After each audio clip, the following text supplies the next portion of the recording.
नमस्कार दोस्तों, फिर से एक नए वीडियो में आपका स्वागत है।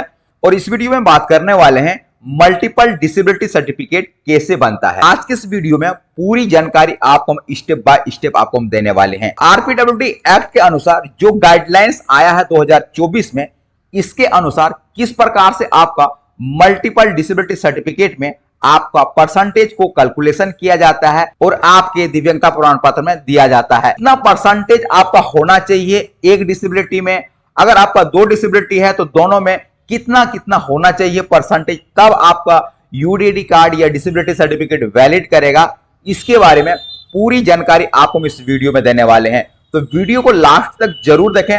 अगर आप चैनल में पहली बार हैं तो आपसे एक छोटा सा रिक्वेस्ट है, चैनल को सब्सक्राइब करें, लाइक करें, कमेंट करें और अपने दोस्तों को साथ शेयर कर दें। और इस चैनल में दिव्यांगजनों से रिलेटेड यूडीडी कार्ड, पेंशन या भारत सरकार या राज्य सरकार का जो भी स्कीम आता है उसके बारे में सबसे पहले और सही अपडेट देते हैं। तो सही अपडेट पाने के लिए चैनल को सब्सक्राइब करें। तो चलिए वीडियो को शुरू करते हैं। तो जैसा कि आप यहां पर देख सकते हैं, ये भारत का राजपत्र है और नीचे आप आएंगे जो कि आरपीडब्ल्यूडी एक्ट के तहत जो आपका संशोधन हुआ था 12 मार्च 2024 में, उसके बारे में यहां पर बताया गया है। यहां पर देख सकते हैं सामाजिक न्याय और अधिकारिता मंत्रालय दिव्यांगजन सशक्तिकरण विभाग द्वारा अधिसूचना जारी किया गया था। और यहां पर जो बहु दिव्यांगता है यानी जो मल्टीपल डिसेबिलिटी है उसके बारे में कंप्लीट गाइडलाइंस बताया गया है। ऐसे सभी दिव्यांगता के बारे में पूरी गाइडलाइंस यहां पर बताया गया है, लेकिन आपको हम इस वीडियो में बताने वाले हैं बहु दिव्यांगता के बारे में। जो मल्टीपल डिसेबिलिटी है उसके बारे में बताने वाले हैं। मल्टीपल डिसेबिलिटी का क्या क्राइटेरिया होता है दिव्यांगता प्रमाण पत्र बनाने के लिए, कितना परसेंटेज आपका दोनों डिसेबिलिटी में होना चाहिए, इसके बारे में पूरी जानकारी आपको हम इस वीडियो में देने वाले हैं। और हम कल एक वीडियो बनाए थे जो कि 1338 अ के तहत जो आपका दिव्यांगता प्रमाण पत्र बनता है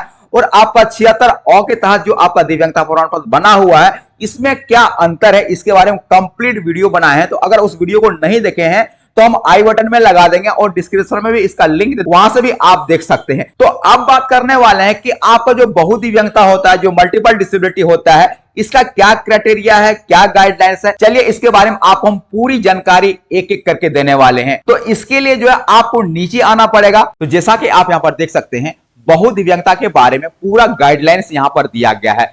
क्या इसका प्रक्रिया है, कितना आपका परसेंटेज होना चाहिए दोनों डिसेबिलिटी में, तब आपका मल्टीपल डिसेबिलिटी सर्टिफिकेट बनेगा।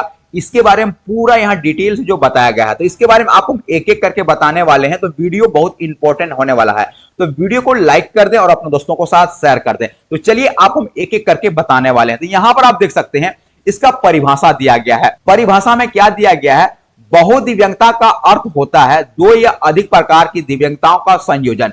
यानी अगर आपका 2 डिसेबिलिटी है तो दोनों डिसेबिलिटी जोड़ के जो है आपको परसेंटेज दिया जाता है। ठीक है, इसके बारे में यहां पर लिखा हुआ कि कौन कौन सा डिसेबिलिटी होना चाहिए। यहां 7 प्रकार का डिसेबिलिटी यहां पर दिया गया। ठीक है, अगर हम लोकोमोटर दिव्यांगता की बात करें तो इसके अंदर कौन कौन सा डिसेबिलिटी आता है इसके बारे में यहां पर बताया गया है। यहां पर देख सकते हैं ऑर्थोपैडिक दिया गया है, कार्डिक दिया गया है, श्वसन दिया गया है, एसिड एक्सपोजर दिया गया है, हमले के कारण जलने की चोटों से सहित किसी भी कारण से जो है आपका दिव्यांगता अगर हुआ है तो आपका मल्टीपल डिसेबिलिटी में काउंट किया जाएगा। ठीक है, इसके बाद आपका दृष्टि दिव्यांगता यानी जो देख नहीं सकते हैं वो भी आपका मल्टीपल डिसेबिलिटी में आता है। इसके बाद आपका श्रवण दिव्यांगता, इसके बाद रक्त संबंधित विकार से जुड़ी दिव्यांगता, जो आपका ब्लड से रिलेटेड होता है दिव्यांगता, जैसे कि आपका थैलेसीमिया हो गया, हीमोफीलिया हो गया। इस प्रकार से जो आपका डिसेबिलिटी है ये भी आपका मल्टीपल डिसेबिलिटी में आ जाएगा। अगर आपका लोकोमोटर डिसेबिलिटी है और आपका थैलेसीमिया है तो वो भी आपका मल्टीपल डिसेबिलिटी में काउंट हो जाएगा।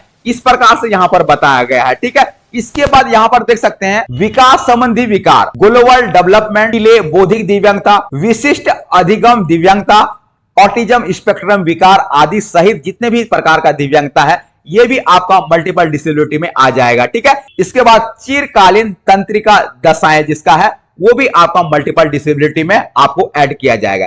जैसे कि अगर मान ली जाए कि आपका दृष्टि दिव्यांगता है, इसके साथ ही आपका विकास संबंधित आपका विकार है, जैसे कि अगर कोई बोना है तो वो भी आपका ऐड हो जाएगा, यानी आपका दृष्टिबाधित भी ऐड हो जाएगा और आपका जो बोनापन है ये भी ऐड हो जाएगा। तो इस प्रकार से जो है आपका मल्टीपल डिसेबिलिटी में आपको ऐड किया जाता है और आपका परसेंटेज दिया जाता है। इसका पूरा मूल्यांकन भी बताएंगे, इस गाइडलाइंस में पूरा मूल्यांकन भी बताया गया है किस प्रकार से जो आपका दिव्यांगता प्रमाण पत्र में परसेंटेज को दिया जाता है, कितना परसेंटेज आपका होना चाहिए ताकि आपका यूडीएडी कार्ड वैलिड हो, डिसेबिलिटी सर्टिफिकेट वैलिड हो। चलिए इसके बारे में अब एक एक करके हम लोग जानने वाले हैं। तो यहां पर देख सकते हैं मूल्यांकन के लिए दिशा निर्देश जो दिया गया, जो गाइडलाइंस दिया गया, यहां पर पूरा डिटेल से बताया गया है। इसके बारे में आपको हम चलिए एक एक करके बताने वाले। तो यहां पर देख सकते हैं पहली बार विशिष्ट दिव्यांगता के लिए उपयोग किए जाने वाले दिशा निर्देश का उपयोग बहुदिव्यांगता वाले व्यक्ति की प्रत्येक विशिष्ट दिव्यांगता के मूल्यांकन के लिए किया जाएगा। प्रत्येक दिव्यांगता का मूल्यांकन किया जाएगा और दिव्यांगता के स्तर की गणना अधिसूचित विशेषज्ञों द्वारा की जाएगी। तो यहां पर बताया जा रहा है कि जो भी आपका दिव्यांगता है, चाहे आप लोकोमोटर डिसेबिलिटी हैं या आप ब्लाइंड हैं, आपका दोनों दिव्यांगता को जो है जांच किया जाएगा। इसके बारे में यहां पर बताया गया, यहां पर देख सकते हैं बताया गया कि बहुदिव्यांगता वाले व्यक्ति की प्रत्येक विशिष्ट दिव्यांगता के मूल्यांकन के लिए किया जाएगा।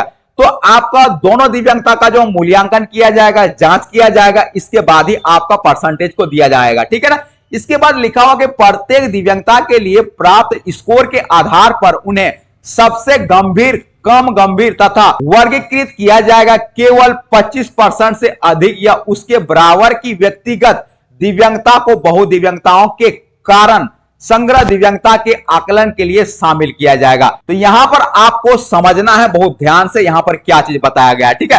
तो यहां पर आप देख सकते हैं लिखा हुआ कि प्रत्येक दिव्यांगता के लिए प्राप्त स्कोर के आधार पर उन्हें सबसे गंभीर से कम गंभीर तक वर्गीकृत किया जाएगा। जो आपका 25% दिव्यांगता रहेगा, इसको वैलिड किया जाएगा। अगर आपका 2 दिव्यांगता है और एक दिव्यांगता में आपका 40% दिया गया और दूसरी दिव्यांगता में आपका 25% दिया गया, तो आपका जो यूडीएडी कार्ड या डिसेबिलिटी सर्टिफिकेट है ये वैलिड करेगा। इसके बारे में यहां पर बताया गया है। ठीक है। तो इस चीज को जो आपको ध्यान देना है कि 25% तक भी आपका दिव्यांगता है तो आपका यूडीएडी कार्ड और डिसेबिलिटी सर्टिफिकेट वैलिड रहेगा।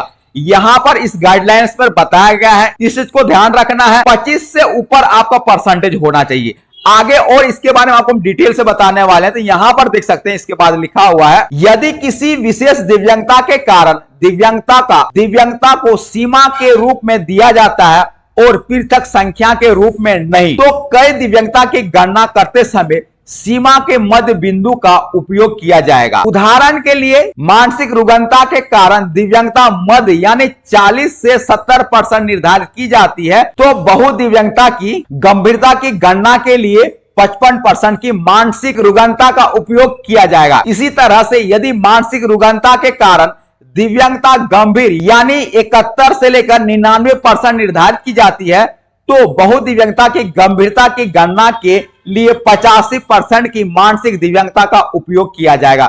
यहां पर आपको समझना है क्या बताया गया, इस चीज को भी आपको बहुत ध्यान से समझना है। यहां पर बोला है अगर आपका एक दिव्यांगता में 40% है और दूसरी दिव्यांगता में आपका 70% दिया गया है, इसका जो फाइनल आपका जो परसेंटेज दिया जाएगा, कितना दिया जाएगा, आपका 55% दिया जाएगा। इसका फॉर्मूला भी दिया गया है कि आपका जो 55% निकला हुआ है, किस प्रकार से आपका 55% यहां पर दिया गया है, इसको फॉर्मूला के आधार पर जो है आपका 55% दिया गया है। ठीक है ना। आगे इसके बारे में और आपको हम डिटेल से बताने वाले हैं। ठीक है। इसके बाद और एक उदाहरण यहां पर दिया गया, यहां पर देख सकते हैं 71 से लेकर अगर आपका 99% निर्धारित किया जाता है आपका दिव्यांगता में, तो आपको 85% जो आपका मानसिक दिव्यांगता का आपका परसेंटेज होगा। इस प्रकार से आपका कैलकुलेशन करके बिठाया जाता है। आगे इसके बारे में आपको हम फॉर्मूला भी दिखाने वाले हैं कि किस प्रकार से कैलकुलेशन किया जाता है। ठीक है ना। लेकिन आपका यहां पर एक इंपॉर्टेंट चीज जो है आपका है 25%। अगर आपका एक दिव्यांगता में 25% दिया गया और दूसरा दिव्यांगता में अगर 40% दिया गया, तो आपका जो यूडीएडी कार्ड या डिसेबिलिटी सर्टिफिकेट है ये वैलिड करेगा। ठीक है ना। चलिए इसके बारे में आगे और हम लोग जानते हैं और क्या इसमें गाइडलाइंस में बताया गया है। तो यहां पर देख सकते हैं, यहां पर फॉर्मूला दिया गया और यहां पर बताया भी गया कि इसके बाद कई दिव्यांगताओं के कारण समग्र कुल प्रतिशत पर पहुंचने के लिए निम्नलिखित संयोजन सूत्र का उपयोग किया जाएगा। तो यहां पर जो आपका सूत्र का उपयोग किया जाएगा, फॉर्मूला का उपयोग किया जाएगा, यहां पर लिखा हुआ है, इसका मतलब भी बताया गया। ठीक है। जहां पर एक्स है यानी बहुदिव्यांगता के कारण समग्र कुल प्रतिशत होगा यहां पर। ठीक है। टोटल जो आपका परसेंटेज होगा उस चीज के बारे में यहां पर बताएगा। इसके बाद यहां पर बोला गया कि ए नंबर में उच्च स्कोर के साथ दिव्यांगता का प्रतिशत और बी नंबर में बोला गया कि कम स्कोर के साथ दिव्यांगता का प्रतिशत है। यहां पर जो आपका टोटल जो आपका परसेंटेज है उसके बारे में यहां पर बोला गया इसके बाद यहां पर बोला गया कि आपका सबसे ज्यादा किसमें आपको परसेंटेज दिया गया। जैसे कि यहां पर देख सकते हैं कि 71 दिया गया और 99 दिया गया, ठीक है। तो आपका सबसे बड़ा कौन है, 99 है। इसके बाद यहां पर कैलकुलेशन किया गया है, आपको कैलकुलेशन भी दिखाएंगे किस प्रकार से यहां पर कैलकुलेशन किया गया, ठीक है। तो इसी आधार पर जो यहां पर आपका 85% दिया गया है। चलिए आपको हम कैलकुलेशन दिखा देते हैं किस प्रकार से कैलकुलेशन किया गया है। तो यहां पर आप देख सकते हैं जो कैलकुलेशन किया गया कुछ इस प्रकार से किया गया, ठीक है। हालांकि कई दिव्यांगता के कारण समग्र कुल प्रतिशत 100 से अधिक नहीं होना चाहिए, यानी 100 से अधिक नहीं होना चाहिए आपका दिव्यांगता परसेंटेज, ठीक है। उदाहरण के तौर पर यहां पर बोला गया है कि यदि सर्वन दिव्यांगता का प्रतिशत 40 है, ठीक है। इसके बाद दूसरा यहां पर बोला गया कि दृष्टि दिव्यांगता का प्रतिशत 30 है। तो ऊपर दिए गए संयोजन सूत्र को लागू करके सर्वन दिव्यांगता और दृष्टि दिव्यांगता के कारण बहुदिव्यांगता के कुल प्रतिशत की गणना निम्न अनुसार किया जाएगा। यहां पर देख सकते हैं आपका एक 40 दिया गया, यहां पर देख सकते हैं 40 लिखा हुआ है आपका सर्वन वाली दिव्यांगता, जो आपको ऊपर फॉर्मूला में बताया है, ठीक है। तो 40 दिया गया। इसके बाद आपका दूसरा जो दिव्यांगता है यानी बी जो दिव्यांगता है आपको ऊपर फॉर्मूला में दिया गया है। आप यहां पर देख सकते हैं बी वाले को जो है आपको ऊपर में लिखना है, ठीक है। यहां पर जो बी दिया गया है इसको लिखना है। बी में कितना दिया गया, आपका 30 दिया गया। इसके बाद आपको 100 लिखना है, इसका माइनस लिखना है। इसके बाद टोटल यहां पर देख सकते हैं टोटल आपका जो दिया गया ए, ठीक है। जो यहां पर ए लिखा हुआ है इसी ए में जो जितना आपका परसेंटेज होगा यहां पर ए पर बिठाना है। तो यहां पर देख सकते हैं यहां पर टोटल कितना ए में दिया गया, यहां 40 दिया गया, तो यहां पर 40 बिठाया गया है। इसके बाद यहां पर देख सकते हैं दोनों को कैलकुलेशन करने के बाद जो परसेंटेज आया है वो 58% आया है। इसी प्रकार से जो आपका मल्टीपल डिसेबिलिटी में जो है आपका परसेंटेज को दिया जाता है, इस चीज को आपको ध्यान रखना है। अगर आपका 40% है और 30% है तो आपको कुछ इस प्रकार से कैलकुलेशन किया जाता है। लेकिन आपका जो वैलिड दिव्यांगता होता है, ठीक है, कितना परसेंट से लिया जा रहा है, यहां पर आप देख सकते हैं ऊपर में आपको बताएं 25% से। अगर आपका एक डिसेबिलिटी में 25% दिया गया और दूसरा डिसेबिलिटी में भी आपका 30% दिया गया तो उस कंडीशन में भी आपका यूडीएडी कार्ड या डिसेबिलिटी सर्टिफिकेट वैलिड रहेगा।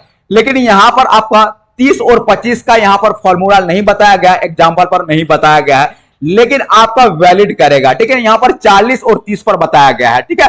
तो अगर आपका 30% एक दिव्यांगता में दिया जाता है तो आपका यूडीएडी कार्ड और दिव्यांगता प्रमाण पत्र वैलिड करेगा। इस चीज को हमेशा आपको ध्यान रखना है। बहुत सारा लोगों ने कमेंट कर रहा था कि सर डिटेल से बताइए, तो आपको हम डिटेल से जो है इस वीडियो में आपको बता दिए।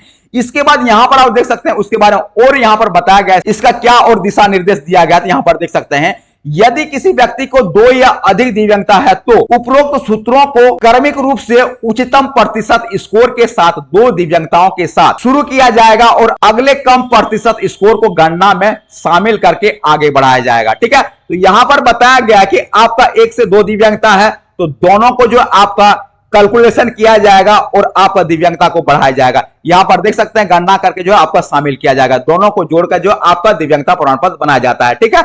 इसके बाद यहां पर उदाहरण के तौर पर और एक क्या बताया गया कि उदाहरण के लिए एक व्यक्ति को 3 दिव्यांगता है।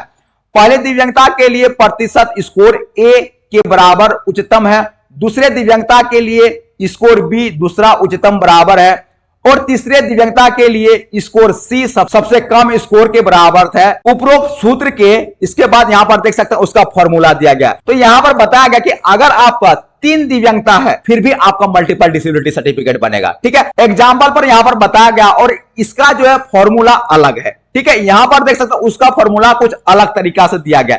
इस फॉर्मूला के बारे में आपको हम बताएंगे। यहां पर देख सकते हैं इसी फॉर्मूला के आधार पर जो आपका तीसरा जो आपका दिव्यांगता रहेगा वो भी आपका यहां पर कैलकुलेशन हो जाएगा, ठीक है। तो किस प्रकार से जो आपको यहां पर कैलकुलेशन करके बताया गया है यहां पर देख सकते हैं, ठीक है। यहां पर लिखा हो कि इस तरह की गणना तब जारी करेगी जब तक कि अंतिम दिव्यांगता यानी गंभीर स्कोर 25 से अधिक या उसके बराबर हो। यहां पर भी बताया गया है कि आपका जो दिव्यांगता है 25 हो या उससे ज्यादा हो, ठीक है ना, उसी को काउंट किया जाएगा। अगर आपको 25 से कम रहेगा तो उसको काउंट नहीं किया जाएगा। यहां पर एक और समझना है आपको, बहुत इंपॉर्टेंट चीज है कि अगर आपका 3 डिसेबिलिटी है तो किस प्रकार से आपको यहां पर परसेंटेज दिया जाता है, ठीक है। यहां पर देख सकते हैं लिखा हुआ कि 25 से अधिक आपका जो है दिव्यांगता होना चाहिए या उसके बराबर होना चाहिए। कवर नहीं हो जाती है अंतिम आंकड़ा बहुदिव्यांगताओं के कारण समग्र दिव्यांगता होगा। यहां पर बताया गया कि अंतिम आंकड़ा जो है सभी बहुदिव्यांगताओं के कारण समग्र दिव्यांगता होगा, ठीक है। यहां पर देख सकते हैं अधिकतम संयुक्त दिव्यांगता का स्कोर जो है आपका 100% होना चाहिए, ठीक है। इसके बाद यहां पर उदाहरण पर देख सकते हैं अगर आपका एक बौद्धिक दिव्यांगता है 50%, ठीक है। इसके बाद श्रवणवादी दिव्यांगता है आपका 40%, इसके बाद दृष्टिवादी दिव्यांगता आपका 30% है। इसके बाद लोकोमोटर दिव्यांगता जो आपका 10% है। यहां पर टोटल कितना दिया गया है? 4 दिया गया। ठीक है, तो यह ऊपर दिए गए संयोजन सूत्र को लागू करके बहुदिव्यांगता के कुल प्रतिशत की गणना निम्न अनुसार की जाएगी। तो यहां पर आप देख सकते हैं किस प्रकार से जो इस फॉर्मूला को यहां पर लगाया गया है। ठीक है, तो यहां पर देख सकते हैं लिखा कि बौद्धिक दिव्यांगता 50% है, श्रवण दिव्यांगता आपका 40% है। ठीक है, ऊपर में आप यहां पर देख सकते हैं बौद्धिक दिव्यांगता आपका 50% दिया गया, इसके बाद आपका श्रवण दिव्यांगता आपका 40% दिया गया। ठीक है, उदाहरण के तौर पर यहां पर बोला गया है कि आपका टोटल सबसे बड़ा आपका दिव्यांगता कौन सा है, कौन सा दिव्यांगता में आपका सबसे ज्यादा है। तो यहां पर देख सकते हैं बौद्धिक दिव्यांगता सबसे ज्यादा है, यहां पर सबसे पहले बौद्धिक दिव्यांगता दिया गया। इसके बाद आपका दूसरा जो दिव्यांगता है 40% यहां पर दिया गया, तो 40% लिखा हुआ। इसके बाद 100 - 60, अब 60 कैसे लिखा हुआ है? यहां पर तो आपका 50 होना चाहिए, यहां पर जो लिखा हुआ आपका 60, ये 60 क्यों दिया गया है, इस चीज को समझना आपके लिए बहुत जरूरी है। तो चलिए इसके लिए आपको हम बताते हैं क्यों यहां पर 60 दिया गया। आपका जो लोकोमोटर डिसेबिलिटी में 10% दिया गया, इसको 50 में ऐड कर दिया गया है। आगे इसके बारे में और आपको हम बताने वाले हैं। यहां पर आपका ऐड करके यहां पर 60 दिया गया है। 60 देने के बाद पूरा कैलकुलेशन करने के बाद यहां पर देख सकते हैं इसका 70% यहां पर दिया गया। आप कैलकुलेशन कर लेंगे, आपको हम सिर्फ उदाहरण पर यहां पर बता रहे हैं, आप कैलकुलेशन करके देखेंगे तो इतना ही आएगा। हम कैलकुलेशन कर लिए हैं, इतना ही आता है। ठीक है, इसके बाद दूसरा जो आप यहां पर देख सकते हैं, दूसरा यहां पर दिया गया, किसी का अगर 70% है और 30% है तो यहां पर भी ऐड करके जो है दिया गया है। ठीक है, इसी प्रकार से आपका 3 दिव्यांगता है या 4 दिव्यांगता है तो आपको इस फॉर्मूला के आधार पर आपका परसेंटेज दिया जाता है, यानी सभी परसेंटेज को जो है कैलकुलेशन किया जाता है। इस चीज को आपको ध्यान रखना है। और आपका कितना परसेंटेज से वैलिड करता है? तो 25% से वैलिड करता है। इस चीज को आपको हम बार बार बता रहे हैं कि आपका 25% अगर दिव्यांगता है और आपका 2 दिव्यांगता है तो आपका जो दिव्यांगता प्रमाण पत्र है ये वैलिड करेगा। ठीक है ना, इस चीज को आपको ध्यान रखना है। ठीक है, तो यहां पर आपका 4 डिसेबिलिटी के बारे में बताया गया था जो आपको हम फॉर्मूला में बताएंगे। चलिए इसके बारे में आपको आगे बताते हैं किस प्रकार से यहां पर बताया गया इसका गाइडलाइंस में। तो यहां पर आप देख सकते हैं 2 से अधिक दिव्यांगता ग्रस्त व्यक्ति के मामले में यह सूत्र सबसे अधिक प्रतिशत वाले दिव्यांगता से शुरू होगा और एक समय में 2 दिव्यांगता शामिल होगी। जो आपको हम पहले बताएं, जो आपका 10 को जो ऐड किया गया था 50 में, उसी के बारे में यहां पर बताया गया। यहां पर आपको ऊपर में बताया कि जो 10 को यहां पर ऐड किया गया, यहां पर जो है आपका 50 होना चाहिए, लेकिन यहां पर जो 60 दिया गया है। आपका जो लोकोमोटर दिव्यांगता है जो 10% दिया गया, इसी को जो ऐड कर दिया गया, इसी के बारे में यहां पर बताया गया। ठीक है ना, यहां पर बोला गया है कि एक समय में 2 दिव्यांगता शामिल होगी। ठीक है, तीसरी दिव्यांगता के लिए उपरोक्त सूत्रों का परिणाम जैसा कि 2 उच्चतम प्रतिशत वाले दिव्यांगता पर लागू होता है। उपयुक्त सूत्र में उच्चतर दिव्यांगता यानी X बन जाएगा। इस तरह की गणना तब जारी रहेगी जब तक कि अधिकतम दिव्यांगता को अधिकतम 100% के अधीन कवर नहीं किया जाएगा। तो यहां पर बताया गया कि जो भी आपका दिव्यांगता है कम से कम आपका 100 तक आपका कवर नहीं किया जाएगा, तब तक जो आपका इस प्रकार से आपका कैलकुलेशन होते रहेगा। चाहे आपका 2 दिव्यांगता है, 4 दिव्यांगता है, 5 दिव्यांगता है या आपका टोटल 20 दिव्यांगता है, तो आपका इसी प्रकार से जो आपका कैलकुलेशन किया जाएगा। और आपका जो दिव्यांगता परसेंटेज बनेगा ये 100 से जो है ज्यादा नहीं बनेगा, आपका 100 के अंदर ही आपका दिव्यांगता परसेंटेज होने वाला है। ठीक है ना, आपका 100 दे सकता है लेकिन आपका 100 से ज्यादा आपका नहीं देगा। चाहे आपका 20 दिव्यांगता है फिर भी आपको 100% तक ही आपका दिव्यांगता को दिया जाएगा। ठीक है, इसके बाद यहां पर देख सकते हैं उपयुक्त सभी दिव्यांगताओं के कारण प्राप्त बहुदिव्यांगता प्रमाण पत्र सांकेतिक दिव्यांगता को दर्शाएंगे। इसके अलावा सभी अलग अलग बहुदिव्यांगता को दिव्यांगता प्रमाण पत्र सूचीबद्ध किया जाएगा। ठीक है, तो यहां पर बता रहा कि जो भी आपका फॉर्मूला के आधार पर आपका सूचीबद्ध आपका जो दिव्यांगता होगा उसके आधार पर जो आपका दिव्यांगता प्रमाण पत्र बनाया जाएगा। ठीक है, तो इस प्रकार से कुछ आपका बहुदिव्यांगता यानी मल्टीपल डिसेबिलिटी का कुछ आपका गाइडलाइंस दिया गया है, दिशा निर्देश दिया गया। तो इस प्रकार जो आपका बहुदिव्यांगता यानी मल्टीपल डिसेबिलिटी सर्टिफिकेट आपका बनाया जाता है। ठीक है, इस चीज को आपको ध्यान रखना है। तो पूरी जानकारी आपको इस वीडियो में दे दी है। इसके बाद आप यहां पर देख सकते हैं चिकित्सा पदाधिकारी का भी यहां पर कुछ गाइडलाइंस यहां पर दिया गया। ठीक है, चाहे तो आप इसको भी पढ़ सकते हैं, लेकिन आपको हम पूरी गाइडलाइंस बता दें कि बहुदिव्यांगता का मल्टीपल डिसेबिलिटी का सर्टिफिकेट में किस प्रकार से परसेंटेज को कैलकुलेशन किया जाता है, किस प्रकार से परसेंटेज को आपको दिया जाता है, फॉर्मूला के आधार पर आपको बिठाया जाता है। पूरी जानकारी आपको हम इस वीडियो में दे दिए हैं। तो आशा करता हूं कि वीडियो आपको पसंद आया होगा। अगर आपका यूडीआई कार्ड से रिलेटेड किसी प्रकार का कुछ भी प्रॉब्लम है तो आप हमें कमेंट कर सकते हैं। आशा करता हूं कि वीडियो आपको पसंद आया होगा। अगर आप चैनल में पहली बार हैं तो आपसे एक छोटा सा रिक्वेस्ट है, चैनल को सब्सक्राइब करें, लाइक करें, कमेंट करें और अपने दोस्तों को साथ शेयर कर दें। धन्यवाद।